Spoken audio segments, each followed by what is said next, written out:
Hello, welcome to Knowledge Hub. Knowledge Hub के इस video में आपका स्वागत है। आज के इस मॉक टेस्ट में हम भक्ति आंदोलन के 30 महत्वपूर्ण प्रश्नों को हल करेंगे। यह प्रश्न प्रतियोगी परीक्षाओं में या तो पूछे जा चुके हैं या जिनके पूछे जाने की संभावना है। तो आपको अगर अपना नॉलेज चेक करना है, उसके लिए मेरे उत्तर देने से पहले वीडियो को पॉज करके सही उत्तर कमेंट करें और कॉपी पर भी अपने उत्तर को लिखते जाएं। फिर अगला प्रश्न इसी तरह हल करें और लास्ट में कमेंट सेक्शन में बताएगा आपने कुल मिला के कितने प्रश्नों के सही जवाब दिए। तो बिना देरी के हुए शुरू करते हैं आज का वीडियो। पिछले वीडियो को कंटिन्यू करते हुए स्टार्ट करते हैं। 30 प्रश्न हो चुके हैं, यह 31वां प्रश्न है। बुद्ध और मीराबाई के जीवन दर्शन में मुख्य साम्य क्या था? ऑप्शन ए अहिंसा व्रत का पालन, बी निर्वाण के लिए तपस्या, सी संसार दुखपूर्ण है, या फिर डी सत्य बोलना।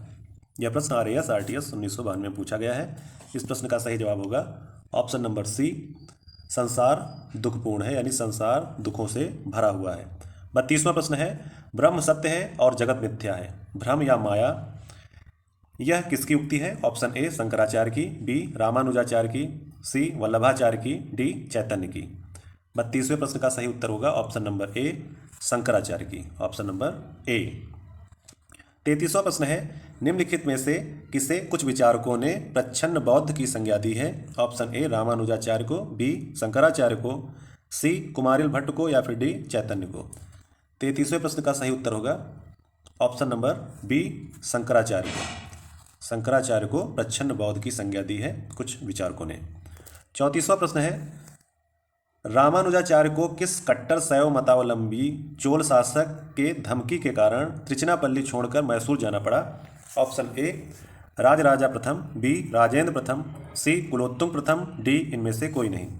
34वें प्रश्न का सही उत्तर होगा ऑप्शन नंबर सी कुलोत्तुंग प्रथम, कुलोत्तुंग प्रथम।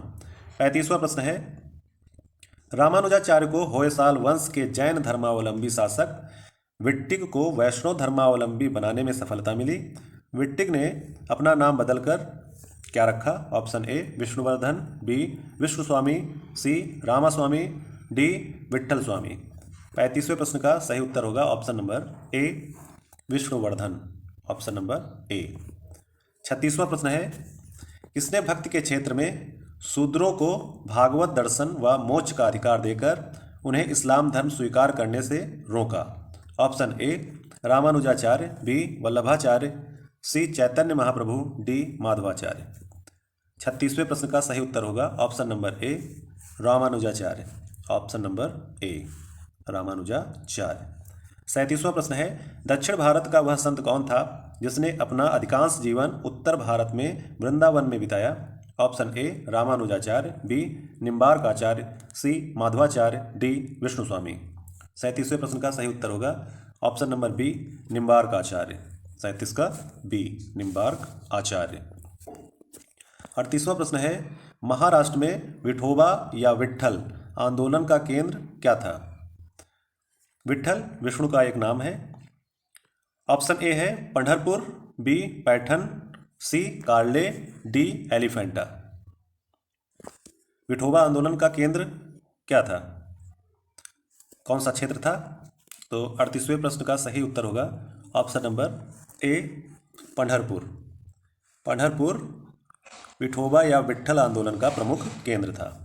किसने भगवत गीता पर भावार्थ दीपिका नाम से एक बृहत टीका मराठी में लिखी जिसे सामान्यतः ज्ञानेश्वरी के नाम से जाना जाता है? Option A Gyandev, B Namdev, C Eknath, D Tukaram. 39वें प्रश्न का सही उत्तर होगा ऑप्शन नंबर ए ज्ञानदेव।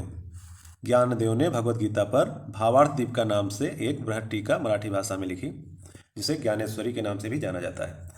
40वां प्रश्न है, यदि संस्कृत देवभाषा है तो क्या मेरी मातृभाषा मराठी दस्यु भाषा है? यह उक्ति किसकी है? Option A Gyandev, B Eknath, C Tukaram, D Ramdas. 40वें प्रश्न का सही उत्तर होगा ऑप्शन नंबर बी एकनाथ, 40 का बी। 41वां प्रश्न है, भक्त तुकाराम कौन से मुगल सम्राट के समकालीन थे? Option A Babur, B Akbar, C Jahangir, D Aurangzeb. 41वें प्रश्न का सही उत्तर होगा ऑप्शन नंबर सी जहांगीर।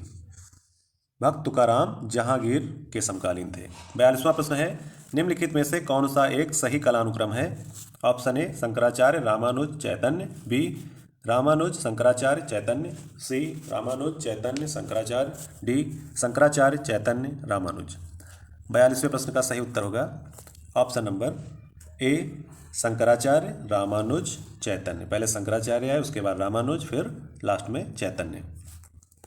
43वां प्रश्न है, निम्नलिखित में किस भक्ति संत ने अपने संदेश के प्रचार के लिए सबसे पहले हिंदी का प्रयोग किया? Option A Dadu, B Kabir, C Ramanand, D Tulsidas. 43वें प्रश्न का सही उत्तर होगा option number C Ramanand. Option number C Ramanand.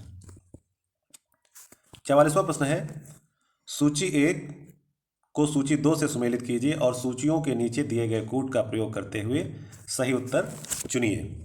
सूची 1 में संत दिए हुए हैं नामदेव, कबीर, रैदास, रविदास, सेना, और सूची 2 में उनका पेशा या व्यवसाय क्या था वो लिखा हुआ है। मिलान करना है तो करते हैं मिलान। नामदेव ये जो संत हुए इनका व्यवसाय क्या था? तो इनका व्यवसाय था दर्जी का। इसको मिलान करेंगे, ए को 3 से मिलाएंगे, ए का तीसरा किन ऑप्शनों में है? यह है बी और सी ऑप्शन में। कबीरदास क्या थे? कबीरदास थे जुलाहा, बी का दूसरा सही है। कबीरदास एक जुलाहा थे। रैदास या रविदास का व्यवसाय क्या था? इनका व्यवसाय था मोची का। रैदास का व्यवसाय था मोची का। और सेना क्या थे?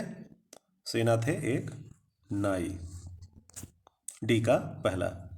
इस तरह से इस प्रश्न का सही जवाब क्या होगा? 3, 2, 1, 4। 3, 2, 4, 1। ऑप्शन नंबर बी सही है। ऑप्शन नंबर बी सही है। 3, 2, 4, 1। ए का तीसरा, बी का दूसरा, सी का चौथा और डी का पहला।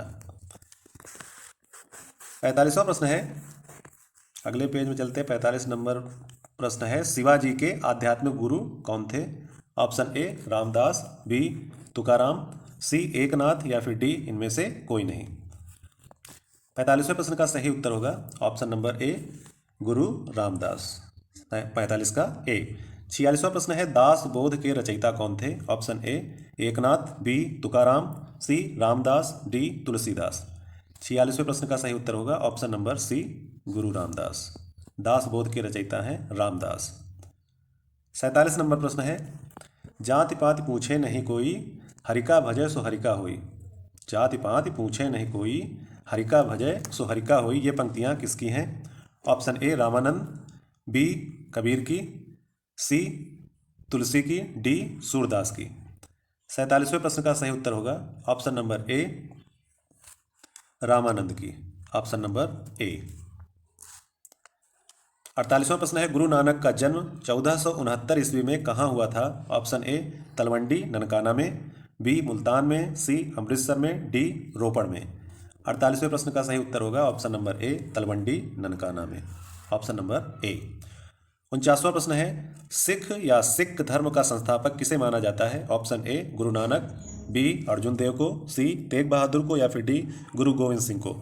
49वें प्रश्न का सही उत्तर होगा ऑप्शन नंबर ए गुरु नानक देव को। गुरु नानक देव को सिख धर्म का संस्थापक माना जाता है। 50वां प्रश्न है, बंगाल और उड़ीसा में वैष्णववाद को लोकप्रिय बनाने का श्रेय किसे है? ऑप्शन ए चैतन्य को, बी कबीर को, सी रामानुजाचार्य को या फिर डी नानक को। 50वें प्रश्न का सही उत्तर होगा ऑप्शन नंबर ए चैतन्य महाप्रभु को। चैतन्य महाप्रभु को बंगाल और उड़ीसा में वैष्णववाद को लोकप्रिय बनाने का श्रेय है। 51वां प्रश्न है, चैतन्य महाप्रभु का जन्म स्थल है? ऑप्शन ए नदिया या नवद्वीप, बी तलवंडी, सी निम्बापुर, डी मगहर। 51वें प्रश्न का सही उत्तर होगा ऑप्शन नंबर ए नदिया या नवद्वीप। Option number A. 52वां प्रश्न है, उड़ीसा नरेश प्रताप रुद्र किस वैष्णव संत का शिष्य था? Option A Chaitanya, B Shankardev, C Kabir, D Chandidas.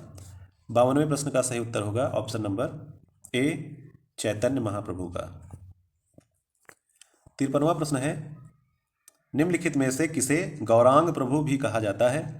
Option A Chaitanya, B Vallabhacharya, C Ramanuja, D Shankaracharya. 53वें प्रश्न का सही उत्तर होगा ऑप्शन नंबर ए चैतन्य को। ऑप्शन नंबर ए चैतन्य को गौरांग प्रभु भी कहा जाता है। 54वां प्रश्न है, सुमेलित कीजिए सूची 1 रचना से, सूची 2 रचनाकार से। पदावली, रामचरितमानस, सूरसागर, बीजक ये हैं रचनाएं, और सूची 2 में उनके रचनाकार विद्यापति, सूरदास, तुलसीदास, कबीरदास। इनका मिलान करना है, तो मिलान कर लेते हैं। तो सूरसागर को लिखा है सूरदास ने। रामचरितमानस को किसने लिखा है? तुलसीदास ने। बीजक है कबीरदास की रचना, और पदावली है विद्यापति की रचना। तो ए का पहला किन ऑप्शनों में है? ए, बी और डी में है। बी का तीसरा केवल बी ऑप्शन में है, इस तरह से, और किसी ऑप्शन में नहीं। इस तरह से मिलान करने के बाद पता चलता है इस प्रश्न का सही उत्तर होगा option number B, 1, 3, 2, 4। Option number B. 55वां प्रश्न है, आलसियों का मूल मंत्र अजगर करे न चाकरी, पंछी करे न काम का रचयिता कौन था? Option A Dadu Dayal, B Malukdas, C Kabirdas, D Tulsidas. 55वें प्रश्न का सही उत्तर होगा ऑप्शन नंबर बी मलूकदास। अजगर करे न चाकरी, पंछी करे न काम, दास मलूका कह गए सबके दाता राम। 56वां प्रश्न है, महात्मा गांधी के प्रिय भजन वैष्णव जन तो तेने कहिए, जो पीर पराई जाने रे के रचयिता कौन है? ऑप्शन ए नरसी या नरसिंह मेहता, बी वल्लभाचार्य, सी कबीरदास, डी सूरदास। 56वें प्रश्न का सही उत्तर होगा ऑप्शन नंबर ए नरसी या Narsinh Mehta. Option number A. 57वां प्रश्न है, नरसिंह मेहता किस राज्य के प्रसिद्ध संत थे? ऑप्शन ए गुजरात के, बी महाराष्ट्र के, सी राजस्थान के, या फिर डी बिहार के। 57वें प्रश्न का सही उत्तर होगा ऑप्शन नंबर ए गुजरात के। ऑप्शन नंबर ए। 58वां प्रश्न है, मुगल शासक मोहम्मद शाह रंगीला किस संप्रदाय का अनुयायी था? Option A Shivnarayan, B Radha Vallabh, C Ek Sharan, D Satnami. 58वें प्रश्न का सही उत्तर होगा option number A Shivnarayan. Option number A Mohammad Shah Rangeela Shivnarayan संप्रदाय का अनुयायी था। 59वां प्रश्न है, असम का चैतन्य किसे कहा जाता है? ऑप्शन ए शंकरदेव को, बी लालगिरी को, सी दरिया साहब को, डी शिवनारायण को। तो असम का चैतन्य किसे कहा जाता है? इस प्रश्न का सही उत्तर होगा ऑप्शन नंबर ए शंकरदेव को। ऑप्शन नंबर ए शंकरदेव। 60 और आखिरी प्रश्न है, निम्नलिखित में से कौन भक्ति आंदोलन का प्रस्तावक नहीं था? Option A Nagarjuna, B Tukaram, C Tyagaraja, D Vallabhacharya. इस प्रश्न का सही उत्तर होगा option number A Nagarjuna. Nagarjuna भक्ति आंदोलन का प्रस्तावक नहीं था, बाकी के 3 थे, तुकाराम, त्यागराज और वल्लभाचार्य, ये सभी भक्ति आंदोलन के प्रस्तावक थे। इस तरह से आज की वीडियो का ही अंत होता है। इस वीडियो में आपने कितने नंबर प्राप्त किए कमेंट सेक्शन में बताइए। अगले वीडियो में जल्द मिलेंगे, तब तक के लिए धन्यवाद, नमस्कार।